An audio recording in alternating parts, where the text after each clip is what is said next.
When I say, who's the master? You say, no. After it feels like an eternity, I'm here to bring you my review for 2013, The Legend of Korra, Season 2, Book 2, Spirits. Sorry about that. I just had to get that out. You know, it's. I think it's actually been about a year almost since the last season of The Legend of Korra premiered. I, for one, truly enjoyed the season. I thought it was one of the best animated shows that was on TV in 2012, hands down. And it had some stiff competition, you know.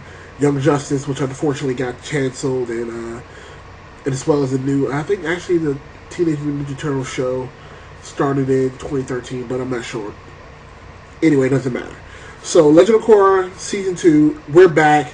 Let's jump into this review. So, I'll be covering episodes 1 and 2, because we got an hour premiere. And what I'm going to do is I'm just going to run over a quick recap of the first episode, as well as the second episode, and then I'm just going to dive in there. The first episode was more setting up the new season. We get, number one, in typical cartoon fashion, we get to figure out, in the TV time, it's been about 6 months, and we figure out what everyone has been doing over the past 6 months. We have Mako, who is now a part of Li Beifeng's police department, and is working his way up to detective, is what his goal is.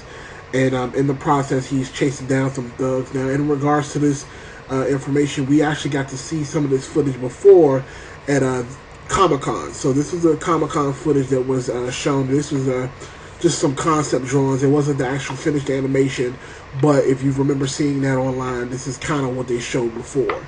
So in typical Mako cool fashion, he stops the burglars with some, you know, pretty fancy firebending.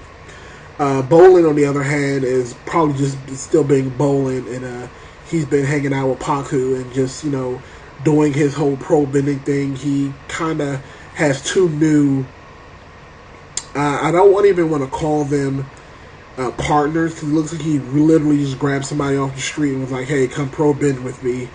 That didn't really work out too much, and unfortunately, because pro-bending was one of the best things that I enjoyed from the first season, something tells me that we're not going to get as much pro-bending, if at all any, pro-bending this season. I think that was season 1. It's over with. I think that was probably the one and only time we get to see it, which is fine. I'm okay with that.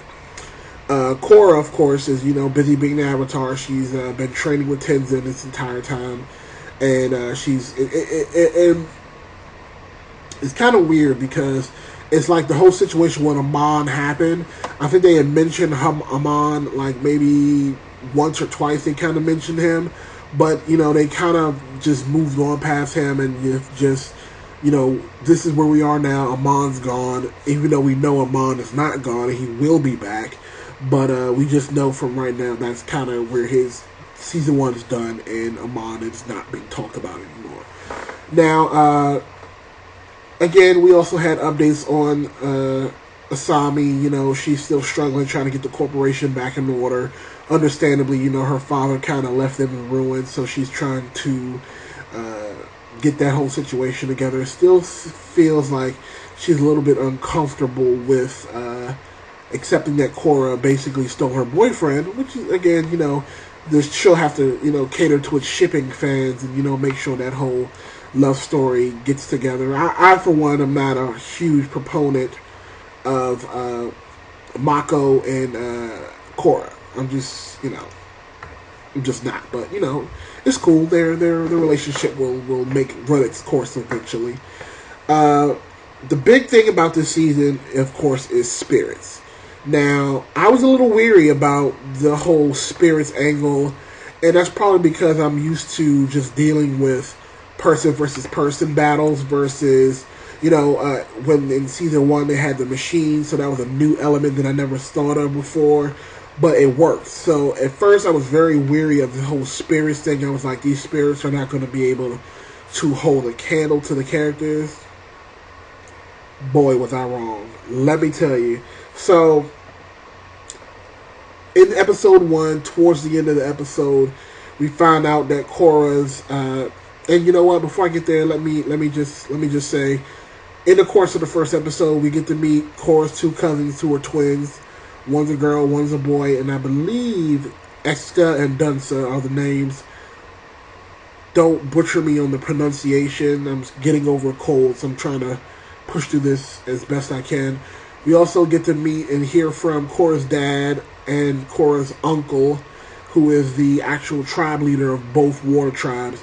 We'll find out a little bit later why the dad is not, in charge of anything. We also get to meet Boomy, and we also get to meet Tenzin's siblings, his sister and his other brother, as well as the kids. The kids are back, Everyone is back. Everyone from last season is back. The only person I did not get to see, and I was a little bit upset about that, was Bei Fong. I'm waiting to see her. She was my, by far, standout character last season. Love me some Bei Fong. So, we still haven't seen Zuko yet either, but I'm pretty sure this season we'll get to see him eventually. Now, again, like I said, back to the spirits. So, the spirits eventually do show up at the end of episode 1, and it's a battle off from the beginning. And one thing I noticed about the spirits is that water bending, earth bending, and air bending, none of it works.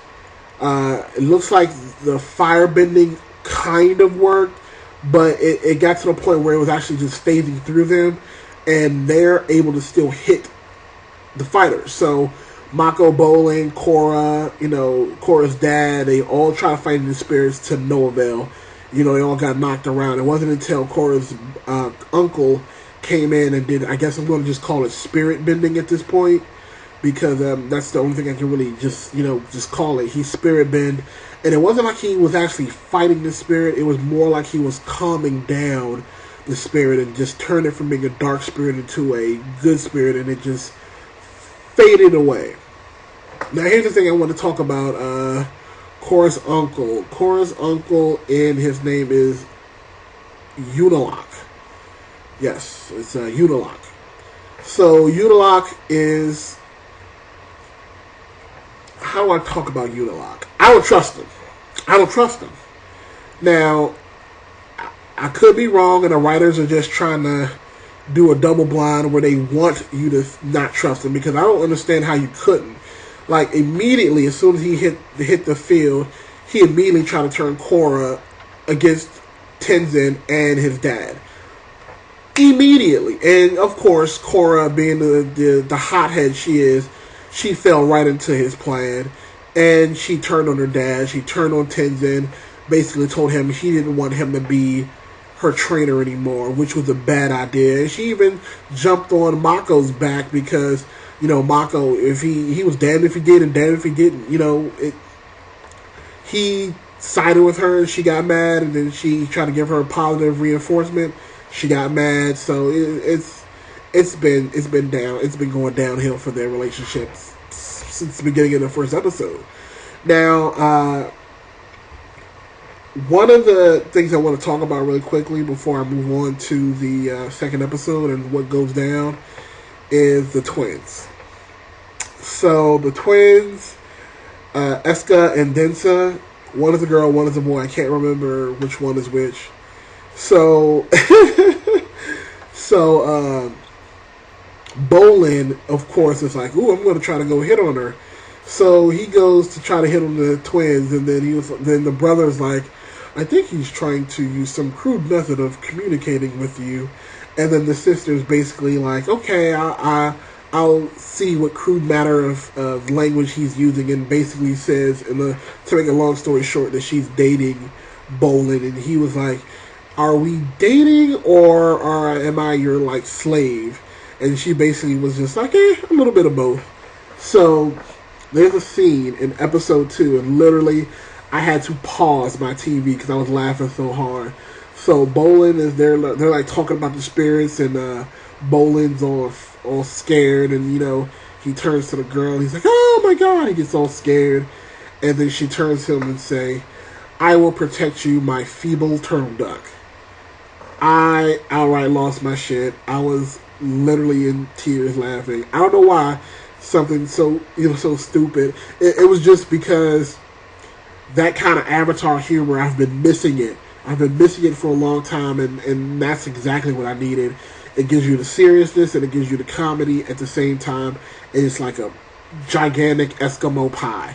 So, I'm loving it right now. So, all I'm trying to do is just make sure that this show just stays on the right track. Now, for the second half of the show, it was very simple. The goal was to get to the South Pole to, I guess, the Northern Lights and the Southern Lights are like the Aurora Borealis. And if you guys don't know what that is, I can't help you. But, the Aurora Borealis is the lights. The lights when you go over the pole, the South Pole and North Pole, it's the lights. But in the Avatar show, it's when you release the spirits, and the southern tribe has not had that since Korra's dad screwed something up. Now that's the big revelation that Korra's dad has been hiding from her for his entire life, is that he was kicked out of the Northern Water Tribe. That's how he ended up meeting, Korra's mom and making Korra. He essentially chased these marauders into the spirit holy area and destroyed it, in which in turn brought the evil spirits, which in turn got rid of the Southern Lights. So Korra's job in going back there was to fix the imbalance that he broke, and in doing so, it created a rift. I'm assuming it's a rift. We will have to get a little bit more information before we can conclusively call it a rift. But one interesting thing is Tenzin's youngest daughter. She was having a moment where they went to the air temple, and it looks like she's able to communicate with spirits as well. I'm not 100% sure how this works. I thought it was only an Avatar thing, but maybe because she is the granddaughter of Aang, she's in touch with the spirit world. I mean, she's very spiritual as well. So I'm thinking her and Korra are going. As a matter of fact, I know that because again they've shown previews of it when they both went to the spirit world. So we know that she has some sort of connection. Now again, Korra was able to reignite the lights, and the episode pretty much ended there with them coming back to the village, and the uncle's troops were coming off of a ship. So we're still trying to figure out where that went. Overall, I thought the both episodes were pretty good. I'm going to give it a solid 3 out of 5. I did, of course, the first episode it took time to get everyone used to the characters, introduce the new characters, and start getting the series moving along. The biggest thing I'm excited for, of course, is the spirits angle. Again, at first I didn't really truly see it for what it was. But seeing the battles with the spirits, it was intense, to say the least. Just the animation in their faces, like how their bodies contort. Like there were 3 different times. There was a snake, and then there was the big one, which you'll see in the thumbnail of my video, and then there was more of a power beast. I think the power beast was the second one they battled. Second, not 3. I put up 3, but it's 2. Anyway. The animation, again, fantastic. 5 out of 5 every time. The animation in this show is just unmatched by anything else I've seen on TV. Sound quality, again, fantastic, spot on. And again, I'm watching this thing in HD, so I'm watching it the best possible way you can watch it. And again, the story, I like where this is going. I still want to get some more answers and questions from the previous characters. We got to see Aang's wife. We still haven't. We're still a little bit of things that I want to get. Come from this season. I want to see what's going on with Zuko. I want to see what's going on with Zuko's kids, and I just want to still close up a couple of those little holes from the previous seasons of Avatar, just to kind of get the final answers on that. But I want to know what you guys thought of this the new season of The Legend of Korra. Let me know in the comment section below. Definitely thumbs up the video. Get my word out there. I promise you guys that I will give you consistent Korra reviews. I know I've been kind of wishy-washy these past couple of months, but I'm very excited that Korra's back. I will bring you guys a review for this show every week. Just stay with me, and again, tell a friend.